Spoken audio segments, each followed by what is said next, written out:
Hello बच्चों, मेरा नाम है विवेक कुमावत और आज के इस वीडियो में हम बात करने वाले हैं electric potential due to a point charge के बारे में। तो इसका एक कंप्लीट डेरिवेशन जो है हम स्टेप बाय स्टेप देखने वाले हैं, जैसे हमने बाकी के डेरिवेशंस में अब तक देखा है। तो अगर आप एग्जाम के लिए इस डेरिवेशन को प्रिपेयर कर रहे हैं तो हमारे साथ एंड तक बने रहिए। तो सबसे पहले अगर मैं बात करूं, मुझे पॉइंट चार्ज की इलेक्ट्रिक पोटेंशियल को फाइंड करना है, हमें देखना है कि इसके कारण क्या इलेक्ट्रिक पोटेंशियल रहता है। तो उसके लिए मैं यहाँ पर क्या कर रहा हूँ, सबसे पहले मैं एक पॉइंट चार्ज कंसिडर कर रहा हूँ, एक पॉजिटिव पॉइंट चार्ज। इस पॉइंट को नाम हम दे रहे हैं O। तो इस पॉइंट O पर मैं एक पॉजिटिव चार्ज को रख रहा हूँ। तो पॉजिटिव चार्ज जो है वो अपने अराउंड इलेक्ट्रिक फील्ड को डेवलप करेगा। तो फिलहाल मैं इतनी इलेक्ट्रिक फील्ड यहाँ पर बनाकर चल रहा हूँ। तो अगर हम बात करें, हमें by definition unit positive charge को इंफिनिटी से इलेक्ट्रिक फील्ड के अंदर एक स्पेसिफिक पॉइंट तक लेकर आना है। तो उसमें जो भी वर्क होगा उसी को हम बाय इंटीग्रेशन इलेक्ट्रिक पोटेंशियल को फाइंड आउट करने में करेंगे। तो सबसे पहले अगर हम बात करें तो मैं एक पॉइंट इस इलेक्ट्रिक फील्ड इस रीजन के बाहर एक पॉइंट कंसिडर कर रहा हूं। इस पॉइंट को मैं नाम दे रहा हूं इंफिनिटी, और इस इंफिनिटी पर हम क्या करने वाले हैं, हमारे यूनिट पॉजिटिव चार्ज को रखने वाले हैं। अब अगर हम बात करें वो स्पेसिफिक पॉइंट, जिस पॉइंट पर इलेक्ट्रिक फील्ड के अंदर हमें हमारे टेस्ट चार्ज को लेकर आना है, तो उस पॉइंट को मैं यहाँ पर नाम दे रहा हूं, ये हमारा हो जाएगा पॉइंट ए। और इस पॉइंट ए पर हम हमारे टेस्ट चार्ज को लेकर आएंगे। तो सबसे पहले अगर हम बात करें तो अगर मैं इन चार्जेस को एक लाइन से ज्वाइंट करूं तो इस पॉइंट पर हमारी इलेक्ट्रिक फील्ड की जो डायरेक्शन रहने वाली है इस पॉजिटिव चार्ज के कारण, वो रहने वाली है इसकी रेडियली आउटवर्ड डायरेक्शन में। तो जब हमारा चार्ज यहां से लगाकर यहां तक इलेक्ट्रिक फील्ड के बाहर की अगर हम बात करें तो इलेक्ट्रिक फील्ड इंटेंसिटी 0 होगी, तो इस पर इलेक्ट्रोस्टैटिक फोर्स एक्ट नहीं करेगा। और इलेक्ट्रोस्टैटिक फोर्स एक्ट नहीं करेगा तो कोई भी हमारे लिए वर्क यहाँ पर दिखाई नहीं देगा। मतलब ये जो चार्ज है इंफिनिटी से यहां तक तो फिलहाल जो रहेगा वो एक कांस्टेंट वेलोसिटी के साथ मूव होगा। तो सबसे पहले मैं यहाँ पर क्या कर रहा हूं, इस पॉइंट की अगर मैं बात करूं तो इस पॉइंट तक की डिस्टेंस इस पॉइंट O से हम कंसिडर कर रहे हैं इंफिनिटी। तो ये हमारी हो गई है इंफिनिटी डिस्टेंस। अब आगे के बारे में हम बात करें तो पॉइंट O से इस पॉइंट A तक की जो डिस्टेंस है, इस डिस्टेंस को हम स्मॉल r से रिप्रेजेंट कर रहे हैं। तो अगर सबसे पहले अगर मैं बात करूं, अगर मैं इमेजिन करूं कि हमारा अगर टेस्ट चार्ज इलेक्ट्रिक फील्ड के अंदर इस पॉइंट A पर होता तो इस पर क्या इलेक्ट्रोस्टैटिक फोर्स एक्ट करता। तो पहली चीज तो ये कि इलेक्ट्रिक फील्ड की डायरेक्शन कुछ इस तरीके से है, और जो इलेक्ट्रिक फील्ड की डायरेक्शन होगी वही हमारे फोर्स की भी डायरेक्शन होगी। तो ये इलेक्ट्रोस्टैटिक फोर्स इस पॉइंट ए पर इस टेस्ट चार्ज पर कितना एक्ट होने वाला है। तो सबसे पहले हम उसके बारे में बात कर लेते हैं, फिर हम आगे इस डेरिवेशन के सॉल्यूशन को देखते हैं। तो सबसे पहले अगर हम बात करें force acts on test charge on point A. तो पॉइंट ए पर जो फोर्स एक्ट होगा इलेक्ट्रोस्टैटिक फोर्स होगा। अगर हम बाय डेफिनेशन बात करें इलेक्ट्रिक फील्ड इंटेंसिटी की, तो इलेक्ट्रोस्टैटिक फोर्स और इंटेंसिटी के बीच में ये रिलेशनशिप है। मतलब इलेक्ट्रिक फील्ड इंटेंसिटी के अंदर टेस्ट चार्ज पर एक्ट होने वाला फोर्स का जो भी अमाउंट होगा वही मेरे लिए इलेक्ट्रिक फील्ड इंटेंसिटी होगी। तो यहीं से अगर मैं देखूं तो मेरा जो फोर्स की इक्वेशन बनते हुए दिखाई दे रही है वो हो जाएगी Q not E। Q not को मैं इक्वल के E के साथ मल्टीप्लाई कर रहा हूं। तो ये फोर्स जो है हमारे टेस्ट चार्ज पर एक्ट होगा। अब इस टेस्ट चार्ज को फिलहाल करंट क्या है इंफिनिटी पर, अगर इस रीजन के अगर मैं बाहर चला जाऊंगा तो यहां पर जो इंटेंसिटी है वो तो 0 है। तो मुझे फोर्स कैलकुलेट करने में परेशानी होगी, क्योंकि जो भी मैं फोर्स कैलकुलेट करूंगा वो 0 ही होगा। तो जो भी इलेक्ट्रोस्टैटिक फोर्स है वो इस रीजन के अंदर है। तो इसलिए मैंने क्या किया, सबसे पहले हमारे टेस्ट चार्ज को पॉइंट ए पर प्लेस किया और उस पर एक्ट होने वाले फोर्स को फाइंड कर लिया। अब मैं क्या कर रहा हूं, टेस्ट चार्ज को अगर मैं पॉइंट ए से इस पॉइंट बी पर अगर मैं डिस्प्लेस करने की कोशिश करूं तो मेरा जो डिस्प्लेसमेंट होगा पॉइंट ए से पॉइंट बी के बीच का, उसे हम कंसीडर कर रहे हैं। तो पहले तो मैं थोड़ी सी जगह यहाँ पर बना लूं। तो ये डिस्प्लेसमेंट जो होगा इसे हम बोल रहे हैं डी आर, एक स्मॉल डिस्टेंस है इस डिस्टेंस के कंपैरिजन में। तो हमारे जो डिस्प्लेसमेंट की डायरेक्शन हो जाएगी वो हमारे फोर्स की डायरेक्शन के ठीक अपोजिट हो रही है। तो उस केस में हमारे टेस्ट चार्ज को dr डिस्प्लेस करने के लिए कितना वर्क करना पड़ेगा। तो सबसे पहले हम उस वर्क की इक्वेशन को फाइंड कर लेते हैं। तो अगर हम बात करें work done in displacement dr against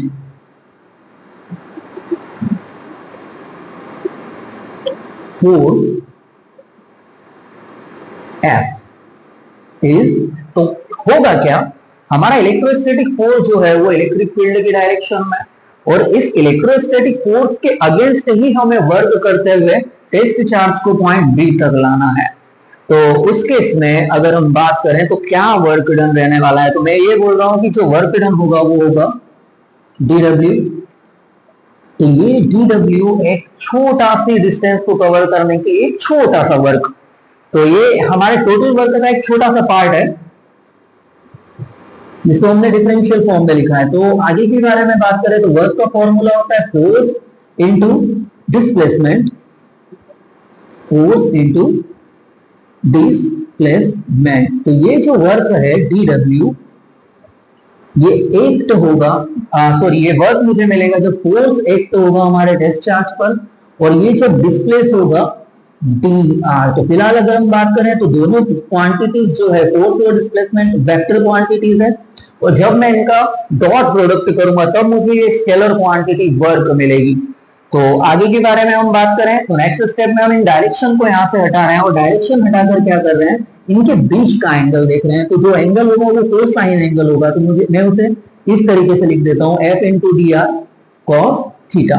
अब आगे के बारे में हम बात करें हमारा जो डिस्प्लेसमेंट dr है और हमारा फोर्स एक दूसरे के बिल्कुल अपोजिट है, और अपोजिट डायरेक्शन होने के कारण वो दोनों पैरेलल है, तो इनके बीच का जो एंगल थीटा है वो हो जाएगा 180 डिग्री। मतलब फोर्स है, फोर्स के अगेंस्ट में अपोजिट डायरेक्शन में से डिस्प्लेस कर रहा हूं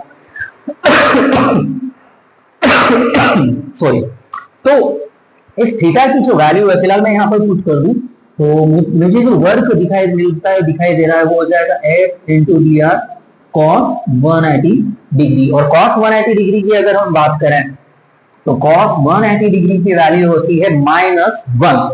ये वैल्यू को आप ध्यान रखिए कि जो हम बात कर रहे हैं कॉस 180 डिग्री की, तो ये वैल्यू होती है -1। तो मैं क्या कर रहा हूं, इस वैल्यू को इस इक्वेशन में यहाँ पर पुट कर रहा हूं। तो जो वर्क हो जाएगा हमारा वो हो जाएगा dw equals to -8 into d r, क्योंकि कॉस 180 -1 है, और -1 का जब मैं इसके साथ मल्टीप्लाई करूंगा तो मुझे फाइनली मिलेगा -8 इंटू डी आर। तो ये वर्क जो है एक स्मॉल डिस्टेंस डी आर को डिस्प्लेस, मतलब चार्ज को डी आर डिस्प्लेस करने के लिए मुझे मिल रहा है। लेकिन अगर मैं चार्ज को इंफिनिटी से हमारे इलेक्ट्रिक फील्ड के अंदर चार्ज से स्मॉल आर डिस्टेंस पर लाने की कोशिश करूं तो उस केस में हमारा वर्क कितना होगा। तो मैं टोटल वर्क डन यहाँ पर कैलकुलेट कर रहा हूँ, क्योंकि फाइनली वर्क की हमको एक्सप्रेशन मिल चुकी है।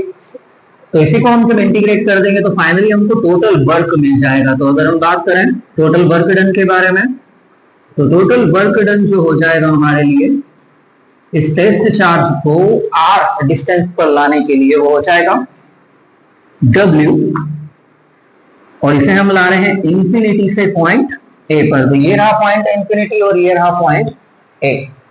तो अब हम क्या कर रहे हैं, इसे इंटीग्रेट कर रहे हैं। तो सबसे पहले लोअर लिमिट की बात करें तो हम इसको इंफिनिटी से शुरू कर रहे हैं, और अपर लिमिट की बात करें तो हम इसको स्मॉल आर डिस्टेंस तक लेकर आ रहे हैं, यहां तक जो हमारा पॉइंट ए है। तो यहां पर अब अगर मैं इसे इंटीग्रेट करने की कोशिश करूं तो सबसे पहले ये जो वर्क है वो तो एज इट इज ऐसा चल रहा है हमारा इक्वल के साइड। तो सबसे पहले तो हम क्या कर सकते हैं, तो फोर्स की अगर हम बात करें, हमारा जो फोर्स है इक्वेशन फर्स्ट से उसकी एक्सप्रेशन ये रहेगी। तो मैं इक्वेशन फर्स्ट से फोर्स को इक्वल के इस साइड क्यू नॉट ई से रिप्लेस कर दूं ताकि हम आगे ये देख सकें कि इलेक्ट्रिक फील्ड के अंदर क्या हो रहा है वर्क। तो माइनस साइन को आप चाहे तो इंटीग्रेशन से बाहर कर दें, इंफिनिटी टू आर, ये हो जाएगा Q not E into d are. अब आगे के बारे में हम बात करें तो हमें जो है इस डी आर डिस्टेंस को क्या करना है, डिस्प्लेस करना है। तो आगे बढ़ते हैं। तो इलेक्ट्रिक फील्ड इंटेंसिटी अगर मैं देखने की कोशिश करूं यहाँ पर पॉइंट चार्ज की, तो वो हो जाएगी 1/4πε0 Q divided by R square. तो अगर मैं बात करूं पॉइंट चार्ज की इलेक्ट्रिक फील्ड इंटेंसिटी, क्योंकि अगर हम बात करें तो ये इलेक्ट्रिक फील्ड हमारे पॉइंट चार्ज क्यू से बनी है, तो इस इंटेंसिटी की जो वैल्यू है, जो अगर हम बात करें कूलॉम्स लॉ के हेल्प से हम फाइंड करते हैं, तो वो क्या होती है उसे हम लिख देते हैं। तो इलेक्ट्रिक फील्ड इंटेंसिटी जो होगी, intensity due to point charge is, तो इसकी इक्वेशन हो जाएगी E is equal to 1/4πε0 Q divided by R square. तो इस E को मैं यहाँ पर पुट कर दूंगा। इस इक्वेशन की अगर हम बात करें तो ये पॉइंट चार्ज की इलेक्ट्रिक फील्ड इंटेंसिटी है। तो चैप्टर 1 में इसका हमने कंप्लीट डेरिवेशन देखा था। अगर आपने वो वीडियो नहीं देखा है तो आप हमारे प्लेलिस्ट के चैप्टर 1 में जाकर उस वीडियो सीरीज में उस वीडियो को देख सकते हैं। तो मैं इस E की जो वैल्यू है, तो मैं सबसे पहले तो अपनी कन्वीनियंस के लिए इसे इक्वेशन सेकंड दे रहा हूँ और इसे इक्वेशन थर्ड दे रहा हूँ। तो इक्वेशन थर्ड से E की वैल्यू में अगर इक्वेशन सेकंड में पुट करूँ, तो इक्वेशन थर्ड को मैं पुट कर रहा हूँ इक्वेशन सेकंड के अंदर, तो हमारी जो इक्वेशन है वो क्या बन जाएगी। तो वर्क जो है वो चल ही रहा है, इंफिनिटी टू है equal minus infinity to r. अभी हमने इंटीग्रेशन नहीं किया है क्योंकि अभी वैल्यू रखना बाकी है। तो 1/4πε0 into Q by R square, ये हो गया हमारा E। बाकी जो चीज है क्यू नॉट और डी आर उसे मैं लिख देता हूं। तो हम यहाँ पर इंटीग्रेट कर रहे हैं हमारी डिस्टेंस को, जो हम चार्ज को डिस्प्लेस कर रहे हैं, तो फाइनली हम इसे इंटीग्रेट कर रहे हैं। तो बाकी टर्म्स जो है उसे मैं इंटीग्रेशन से बाहर कर रहा हूं। तो जो हमारी इक्वेशन नेक्स्ट स्टेप में हो जाएगी वो हो जाएगी माइनस क्यू नॉट 4πε0। तो ये टर्म जो है वो हमारे इंटीग्रेशन से फिलहाल बाहर हो चुकी है। तो ये रहा इंफिनिटी और आर हमारी अपर एंड लोअर लिमिट। तो अब इंटीग्रेशन के अंदर मुझे जो दिखाई दे रहा है वो है 1/r² इंटू डी आर। अब हम फाइनली अब इसे इंटीग्रेट करेंगे क्योंकि हमारी सारी डिस्टेंस जो है उसकी एक्सप्रेशन हमको, वो टर्म हमको इंटीग्रेशन के अंदर मिल चुकी है। अगर आपको ध्यान हो तो इंटीग्रेशन से रिलेटेड एक फॉर्मूला है। फॉर्मूला कुछ इस तरीके से है कि अगर मेरे पास x to the power n है dx और अगर मुझे इसे इंटीग्रेट करना है तो मैं इसे कैसे इंटीग्रेट करूंगा। ये हो जाएगा, इसे थोड़ा और नीचे करते हुए लिख देता हूं, x to the power n dx। अगर मुझे इसको इंटीग्रेट करना है तो मैं कैसे करूंगा, इसका फॉर्मूला हो जाएगा x to the power n+1 divided by n+1। तो इसी फॉर्मूले का जो यूज है मैं वो यहां पर करने वाला हूं। नेक्स्ट स्टेप में मैं यहां पर क्या कर रहा हूं कि जो डिवाइड में हमारा आर स्क्वायर चल रहा है इसे मैं न्यूमरेटर में लेकर जा रहा हूं, तो इसकी जो पावर है 2 वो ठीक इन्वर्ट हो जाएगी कुछ ऐसे, r to the power -2 dr। तो ये देखिए ये इसी फॉर्म में हमारे फॉर्मूले की तरह बन चुका है। तो जहां पर x की वैल्यू हम r रखेंगे और n की जो वैल्यू है वो -2 है। तो जब इन वैल्यूज को आप इस फॉर्मूले में रखेंगे तो हमारा इंटीग्रेशन जो है वो हो जाएगा। तो नेक्स्ट स्टेप हम आगे बढ़ रहे हैं, वर्क कर रहे हैं infinity to a equals to, बाकी टर्म जो है चलिए मैं थोड़ा नीचे लिख देता हूं क्योंकि यहाँ पर जगह की कमी हो जाएगी हमें। तो वर्क जो चल रहा है वो चल रहा है infinity to a equal to -q। बाकी जो टर्म्स हमने बाहर की है वो तो अभी भी वैसी की वैसी ही है, 4πε0। तो जब हम इंटीग्रेट करेंगे तो ये फाइनली इंटीग्रेशन इस तरीके से हो जाएगा। तो इसी फॉर्मूले में अगर हम वैल्यू रख दें तो x की जगह मैंने r को रख दिया और n की जगह मैंने -2 पर रख दिया, तो हमारी इक्वेशन जो है वो हो जाएगी r पावर में आ जाएगा -2 + 1 और डिवाइड में हम उसकी वैल्यू दे रहे हैं -2 + 1। लिमिट की बात करें तो वो हो जाएगी इन्फिनिटी टू r। अब हम इसे सॉल्व करने की कोशिश करें तो बहुत सिंपल सा सॉल्यूशन बचा है। अब तो ये है -q डिवाइडेड बाय 4πε0 ब्रैकेट, तो पावर हो जाएगी r की पावर -2 + 1 -1 डिवाइड की अगर हम बात करें तो -2 + 1 तो -1 हमें बचता हुआ दिखाई दे रहा है। तो नेक्स्ट स्टेप में हम क्या करें, इस माइनस साइन को जो है वो ऊपर ले लें, या माइनस साइन को अगर हम बाहर कर देंगे तो ये माइनस और ये माइनस जो है वो प्लस हो जाएगा आपस में मल्टीप्लाई होकर। तो ये जो इक्वेशन चल रही है देखिए, अब यहाँ पर जो माइनस साइन हमारा चल रहा था तो ये आपस में अगर हम कैंसिल कर दे तो अब सारी वैल्यू जो है वो हमारे लिए पॉजिटिव बन चुकी है। लिमिट अभी भी इंफिनिटी से r की तरफ जा रही है, तो r इनवर्स को मैं लिख सकता हूँ कुछ ऐसे 1/r। तो इससे क्या हुआ, इसकी पावर जो नेगेटिव थी तो वो इन्वर्ट होकर वापस पॉजिटिव होगी। लिमिट अभी भी चल रही है इंफिनिटी टू r। तो अब फाइनली इससे ज्यादा हम इसे सॉल्व नहीं कर सकते, तो फाइनली अब हम क्या करने वाले हैं, हमारी लिमिट को पुट करेंगे। तो सबसे पहले क्या करते हैं, हम ऊपर वाली लिमिट लिखते हैं और उसके बाद माइनस करते हुए हमें लोअर लिमिट को रखना है। तो हमारा जो वर्क चल रहा है वो चल रहा है infinity to a equals to q into q0 4πε0। तो सबसे पहले हमने अपर लिमिट r को रखा, तो r की जगह r रखेंगे तो वही आएगा माइनस। अब हम लोअर लिमिट रखेंगे 1/∞। तो 1/∞ के बारे में बात करें तो ये हो जाएगा 0। तो हमारे पास फाइनली बचेगा यहाँ पर 1/r। अगर मैं यहाँ पर एक काम करूं कि ये जो q0 प्रोडक्ट में इस तरफ चल रहा है q के साथ, अगर मैं इक्वल के इधर इसे लेकर जाऊं तो ये जो है हमारे वर्क के डिवाइड में आ जाएगा। तो जो वर्क है इंफिनिटी टू a तक, उसके डिवाइड में हम इस q0 को लेकर हैं। जब इक्वल के इधर आएगा तो ये ठीक इसके डिवाइड में चला जाएगा। तो यहाँ कुछ मुझे बचता हुआ दिखाई दे रहा है q/4πε0 इंटू 1/r, और ये टर्म जो है वो हमारी 0 हो गई, क्योंकि 1 को अगर आप इंफिनिटी से डिवाइड करते हैं तो हमें 0 नियरली 0 या 0 वैल्यू हमें मिलती है। तो वर्क बाय चार्ज अगर आप गौर से देखेंगे, वर्क बाय चार्ज जो है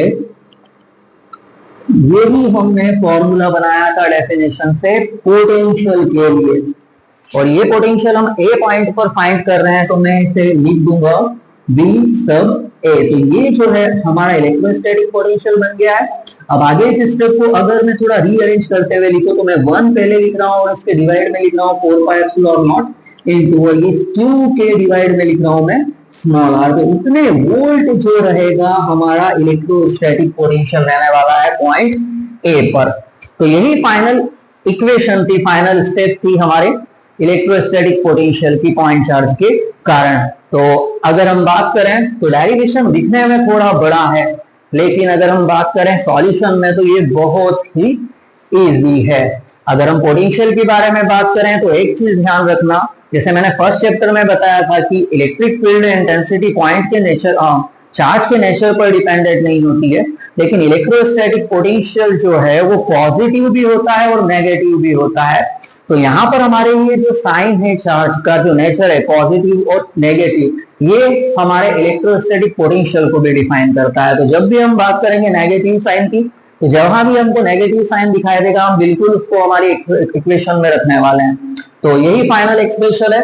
मतलब अगर हम बात करें इलेक्ट्रोस्टैटिक पोटेंशियल की, तो यहाँ से हमें पता चल रहा है कि जो इलेक्ट्रोस्टैटिक पोटेंशियल है वो डायरेक्टली प्रोपोर्शनल है चार्ज के। अगर चार्ज का मैग्नीट्यूड जितना ज्यादा होगा उतना ही हमारा इलेक्ट्रोस्टैटिक पोटेंशियल होगा। और दूसरी चीज, इलेक्ट्रिक फील्ड इंटेंसिटी की तरह ये भी डिस्टेंस के इनवर्सली प्रोपोर्शनल है। मतलब डिस्टेंस बढ़ने के साथ साथ इलेक्ट्रोस्टैटिक पोटेंशियल जो है वो कम होता जाता है। और यहाँ पर हमने इस चीज को देखा भी था कि अगर मैं B से A पॉइंट की डिस्टेंस देखूं जो कि ज्यादा है, तो A पॉइंट पर इलेक्ट्रोस्टैटिक पोटेंशियल डिस्टेंस ज्यादा होने के कारण मुझे कम मिलेगा, लेकिन जैसे ही मैं डिस्टेंस कम करते हुए B पॉइंट पर इलेक्ट्रोस्टैटिक पोटेंशियल फाइंड करता हूं तो मुझे पोटेंशियल जो है वो ज्यादा मिलता है। तो हमारा जो अगला नेक्स्ट डेरिवेशन होगा वो इसी पर बेस्ड होगा। तो हम इलेक्ट्रिक फील्ड के इनसाइड अगर हम बात करें इलेक्ट्रोस्टैटिक